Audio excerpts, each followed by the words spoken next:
For years, Amanda Serrano had been building toward two numbers: 50 career wins and 33 knockouts, a total that would make her the sole holder of the most knockouts in the history of women's boxing, breaking a record she had shared for years with Hall of Famer Christy Martin. On August 21, 2026, at the Pachanga Resort Casino in Temecula, California, Serrano finally stepped into the ring to chase both milestones at once. She got one of them. The other nearly cost her everything. Going into that night, Serrano was 37 years old, a 7-division world champion, widely regarded as one of the greatest female fighters to ever put on gloves. Her record stood at 49 wins, 4 losses, 1 draw, 32 of those wins by knockout. Standing across from her was Lucrecia Manzur, a 27-year-old Argentine fighter making her first appearance outside her home country, riding a 5-fight winning streak into the biggest opportunity of her career. Nobody expected this to be close. Odds makers made Serrano an overwhelming favorite, somewhere around -5,000. With Manzur sitting at +1,200 as the underdog nobody believed had a real chance. This was supposed to be a showcase, a milestone night, a chance for Serrano to add her name permanently to the record books before what many suspected might be the final chapter of her career. Serrano herself had made her intentions clear in the build-up. She wasn't just chasing the 50th win, she wanted the knockout to go with it. "I guarantee the 50th win is coming, but we're working on the 33rd knockout," she told Sky Sports before the fight. She talked about the record, about Christy Martin, about closing out her career with nothing left to prove.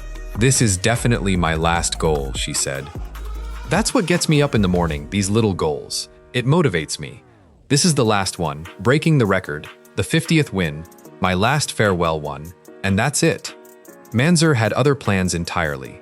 From the opening bell, Manzur pressed forward behind a sharp jab, refusing to let Serrano find comfortable range.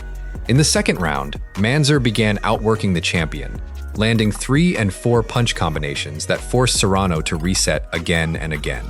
Manzur looked warmed up.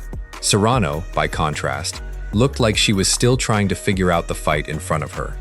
The trouble deepened from there. Manzur controlled the fight through the middle rounds, her pressure and volume creating problems Serrano simply could not solve. In the 4th round, Manzur landed 4 significant punches that visibly hurt the champion. The 5th round belonged to Manzur again. Serrano made no real adjustments, unable to find her rhythm against a fighter half her age who refused to show any of the respect a legend usually commands in the ring. Through 7 rounds, longtime observers of the sport watched something building that almost nobody had predicted. This was shaping up to be one of the biggest upsets in the history of women's boxing. Then, slowly, the tide began to turn. In round 7, Serrano started finding her jab. Manzur, whose pressure had carried her through the first half of the fight, began showing signs of fatigue by round 8. Serrano seized the opening. She attacked the body. She caught Manzur coming forward with cleaner counters.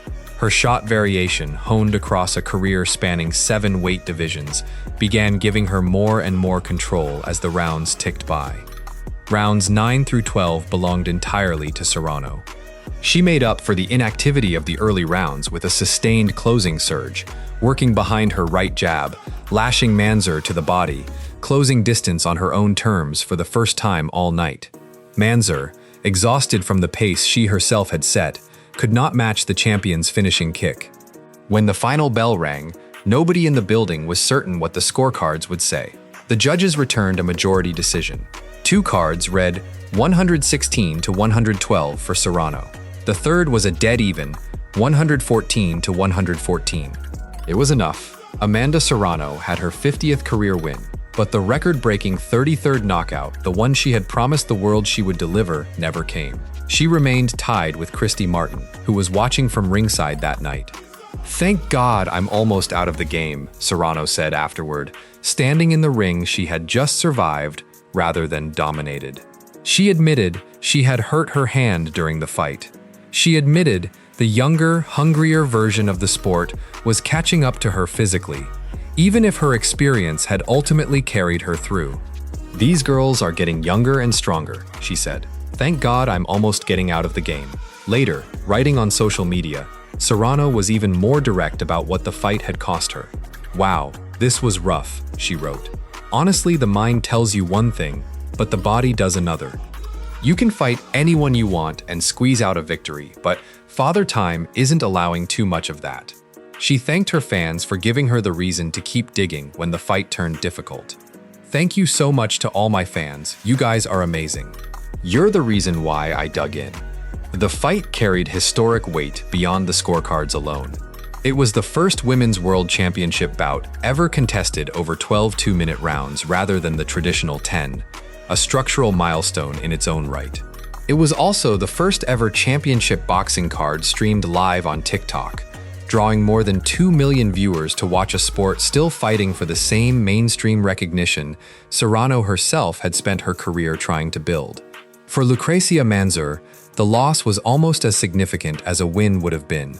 She had traveled outside Argentina for the first time in her career, stepped in as a massive underdog against one of the greatest fighters the sport has ever produced, and came within a single judge's scorecard of pulling off a genuine, era-defining upset. Her 5-fight winning streak ended, but her performance ensured she left California with far more recognition than she arrived with. For Serrano, the outcome was more complicated than a simple milestone achievement. She had said before the fight that this might be her final year in the sport, that she had long wanted one last farewell fight back home in Puerto Rico.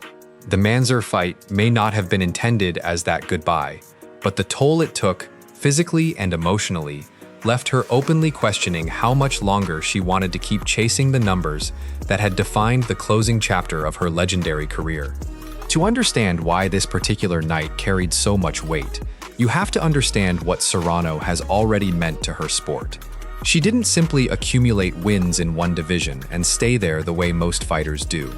She became a 7-division world champion, cutting a path through weight classes that few boxers, male or female, have ever managed to conquer. She headlined the first women's fight to ever main event at Madison Square Garden, against Katie Taylor in 2022, a bout that was later named Fight of the Year, and is still regarded as one of the greatest fights in the venue's storied history. She fought Taylor 3 times total across her career, and while she came up short in all 3, that rivalry is widely credited as one of the driving forces behind the current boom in women's boxing. Serrano has also spent years fighting for more than just titles. She has been outspoken about equal rules for women in the sport, pushing to have her bouts contested over the same 3-minute rounds men fight, rather than the 2-minute rounds long considered standard for women's boxing. Her rematch with Erica Cruz in January 2026 was fought under those men's rules specifically because Serrano insisted on it, telling reporters at the time that every time she stepped into the ring, she fought for all women, for equality, and for Puerto Rico. The Manzur fight continued that pattern, becoming the first Women's World Championship bout ever contested over 12 2-minute rounds. Another quiet but significant step in a career built on pushing boundaries the sport hadn't previously bothered to question. That context makes the closeness of the Manzur fight land differently. This wasn't simply a legend having an off night against an anonymous opponent. It was a fighter who has spent nearly 2 decades reshaping what her sport is willing to allow, discovering in real time that her body could no longer guarantee the same margins that her name and her legacy once did. The uncomfortable rounds against Manzur weren't a failure of preparation or heart. They were a reminder that even the fighters who change history are still, eventually, subject to it. She still has the 33rd knockout in front of her, one more fight standing between her and a record she has chased for years. Whether that fight becomes the true finale of one of the most decorated careers in the history of women's boxing, or simply the next step before an even bigger farewell, is a question Serrano herself admitted she still needs to answer. What isn't in question is what happened on August 21st in Temecula. A legend, 37 years old and fighting a woman 10 years her junior, walked into the ring, expecting to add a comfortable milestone to an already historic resume. Instead, she found herself in a genuine fight for her career, against a fighter nobody outside hardcore boxing circles had heard of before that night, and had to dig deeper than she had in years just to walk away with her hand raised. 50 wins, 32 knockouts, still tied with a Hall of Famer, and a career that, one way or another, is running out of chapters left to write. That is the story of the night. Amanda Serrano made history, and nearly didn't.